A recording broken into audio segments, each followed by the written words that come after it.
গুণ নেই বলে তার নাম নাকি বেগুন। বেগুনের এত গুণ থাকা সত্ত্বেও আমরা কিন্তু বেগুনটা খেতে তেমন পছন্দ করি না। আজকে আমি কাঁচা দই দিয়ে বেগুন ভাজার মজার একটি রেসিপি শেয়ার করছি। রেসিপিটি তৈরি করার জন্য এখানে আমি একটি বেগুন গোল গোল করে কেটে মাঝখানটায় চিড়ে দিয়েছি। এখন মেরিনেট করে নিব। তার জন্য দিয়ে দিচ্ছি স্বাদমতো লবণ, হলুদের গুঁড়ো, মরিচের গুঁড়ো আর ভাজা জিরে গুঁড়ো দিয়ে ভালো করে মেখে 10 মিনিটের জন্য রেখে দিব। এখন বেগুনের জন্য দইটা রেডি করে নিব। তার জন্য এখানে আমি 1 কাপ টক দই নিয়েছি।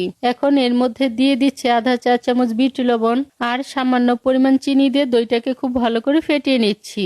তবে খেয়াল রাখতে হবে দইটা যাতে খুব বেশি পাতলা বা খুব বেশি ঘন না হয়। এবার প্যানে 2 টেবিল চামচ তেল দিয়ে তেলটাকে খুব ভালো করে গরম করে নিচ্ছি। তারপর মেরিনেট করা বেগুনগুলো এই তেলের মধ্যে দিয়ে লালচে করে ভেজে নিচ্ছি। একটা পাশ হয়ে যাওয়ার পর বেগুনগুলোকে আমি উল্টে দিচ্ছি। 10 মিনিটের মতো ভেজে নেওয়ার পর বেগুনগুলো সুন্দর একটা কালার চলে এসেছে। এখন বেগুনগুলোকে আমি তুলে নিচ্ছি।